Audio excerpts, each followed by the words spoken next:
ईंट निर्माता समिति की हुई बैठक संपन्न। खबर अयोध्या से है। शहर के स्थानीय थाने अवध होटल में ईंट भट्टा मालिकों की बैठक संपन्न हुई, जिसकी अध्यक्षता मनीराम वर्मा ने की।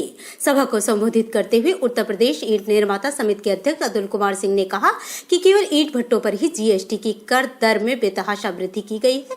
जो जीएसटी की पहले दर 1% समाधान योजना थी, उसे बढ़ाकर 6% और जो 5% रेगुलर थी, उसे बढ़ाकर 12% कर दी गई है। अर्थात 600 में से 240% की बेतहाशा वृद्धि हुई है।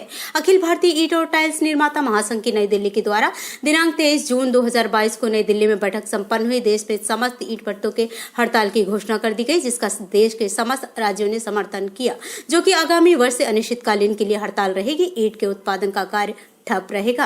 प्रदेश के श्रम मंत्री संजय सावलानी ने कहा कि हम सरकार को राजस्व तो देते ही हैं, लेकिन साथ ही साथ भारतवर्ष के लगभग 2 करोड़ श्रमिकों को रोजगार भी देते हैं। सरकार को हमें प्रोत्साहित करना चाहिए, परंतु सरकार इस कुटीर ग्रामीण उद्योग को दिन प्रतिदिन नए कानून थोपकर ईंट भट्टा व्यवसाय को हमेशा के लिए बंद कराने में लगी है। वहीं इस बैठक में नारायण दास, प्रेम नारायण शुक्ला, राजू साधवानी, भोलाराम वर्मा, दिनेश खत्री के साथ ईंट भट्टा मालिक भी शामिल रहे। किस लिए बैठक ये बुलाई गई? अखिल भारतीय ईंट निर्माता समिति की बैठक अभी दिल्ली के अंदर संपन्न हुई, जिसमें ईंट भट्टों के ऊपर जीएसटी की बेतहाशा वृद्धि और कोयले की 10,000 का कोयला 26,000 रुपये में बिका है इस साल।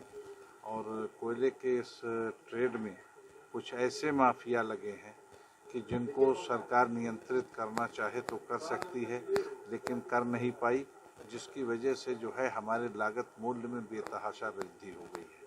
और इस वृद्धि के कारण तमाम लोग हमारे इस बार भट्टे चला नहीं पाए, और चला रहे थे तो बीच में उन्हें बंद करना पड़ा।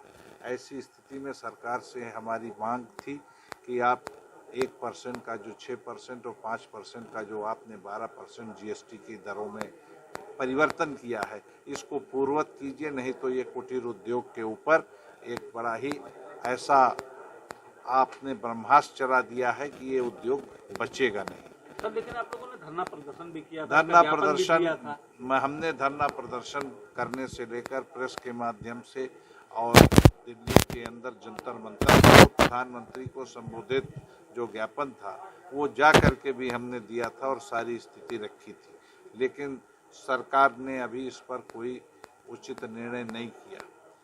और इसी कारण से जो है आज की स्थिति में हम लोग इस कारोबार के संचालन में अपने को असमर्थ पा रहे हैं, क्योंकि जो लागत हमारी है उससे नीचे हमारे ईंटा बिक रहा है, जिसके कारण से भारी क्षति है हर भट्टे वाले की हो रही है पूरे देश के अंदर। इसीलिए ये निर्णय लेना पड़ा जो है भारी मन से कि अगले सीजन में जब तक हमारी समस्याओं का समाधान नहीं हो जाएगा, तब तक हम भट्टे चला पाने में अपने को असमर्थ पा रहे हैं। अगला कदम क्या रहेगा आप लोगों का समस्या का समाधान? हमने अगले सीजन के लिए अपने भट्टे बंद कर दिए हैं और सरकार के साथ हम वार्ता के क्रम में हैं।